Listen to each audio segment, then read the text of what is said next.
Pangolin என்பதை தமிழில் பொதுவாக எறும்புண்ணி அல்லது அழுங்கு என்று அழைக்கிறார்கள். இது செதில்களால் மூடப்பட்ட ஒரு தனித்துவமான பாலூட்டி விலங்கு.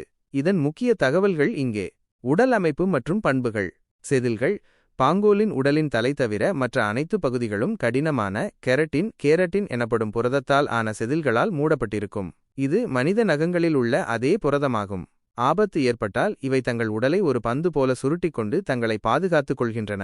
இந்த செதில்கள் அவற்றின் வாழ்விடத்தின் மண் நிறத்தை ஒத்திருக்கும். அளவு. இவை 30 சென்டிமீட்டர் முதல் 100 சென்டிமீட்டர் நீளம் வரை வளரக்கூடியவை. சில பெரிய இனங்கள் 1.8 மீட்டர் நீளமும் 30 கிலோ எடை வரையும் இருக்கும். பெண் பாங்கோலின்கள் ஆண் பாங்கோலின்களை விட சிறியவை. நாக்கு. பாங்கோலின்களுக்கு பற்கள் இல்லை. அதற்கு பதிலாக அவை மிகவும் நீளமான ஒட்டும் தன்மை கொண்ட நாக்கை கொண்டுள்ளன. இந்த நாக்கு சில நேரங்களில் அவற்றின் உடல் நீளத்தை விட அதிகமாக இருக்கும். இதன் மூலம் எறும்பு புற்றுகளுக்குள் நாக்கைச் செலுத்தி எறும்புகள் மற்றும் கரையான்களை பிடித்து உண்ணுகின்றன. நகங்கள். இவற்றின் முன்னங்கால்களில் உள்ள நீளமான நகங்கள் எறும்பு மற்றும் கரையான் புற்றுகளை தோண்டி எடுக்க உதவுகின்றன. நடத்தை. இவை இரவு நேரங்களில் இரை தேடும் விலங்குகள். நாக்டர்னல். பொதுவாக தனித்து வாழும் இயல்புடையவை. இவை நன்றாக நீந்தக்கூடியவை மற்றும் சில இனங்கள் மரங்களில் ஏறும் திறன் கொண்டவை. உணவு. பாங்கோலின்களின் முக்கிய உணவு எறும்புகள், கரையான்கள் மற்றும் ஈசல்கள்.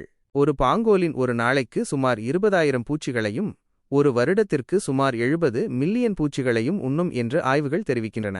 இது தாவர இனங்களுக்கு நன்மை பயக்கும், ஏனெனில் அவை பூச்சிகளின் பெருக்கத்தை கட்டுப்படுத்துகின்றன. மேலும் இவை தோண்டும்போது மண் காற்றோட்டமாகி மண்ணின் ஊட்டச்சத்து தரத்தை மேம்படுத்துகிறது. வாழ்விடம். பாங்கோலின்கள் ஆசியா மற்றும் ஆப்பிரிக்காவின் வெப்பமண்டல மற்றும் துணை வெப்பமண்டல பகுதிகளில் காணப்படுகின்றன. இவை காடுகள், புல்வெளிகள், சவன்னாக்கள் போன்ற பல்வேறு இடங்களில் வாழ்கின்றன. பாதுகாப்பு நிலை மற்றும் அச்சுறுத்தல்கள். பாங்கோலின்கள் உலகின் அதிகம் கடத்தப்படும் பாலூட்டி இனங்களில் ஒன்றாகும். வேட்டையாடுதல். இவற்றின் இறைச்சி உணவுக்காகவும் செதில்கள் பாரம்பரிய மருத்துவத்திலும் பயன்படுத்தப்படுவதால் அதிக அளவில் வேட்டையாடப்படுகின்றன.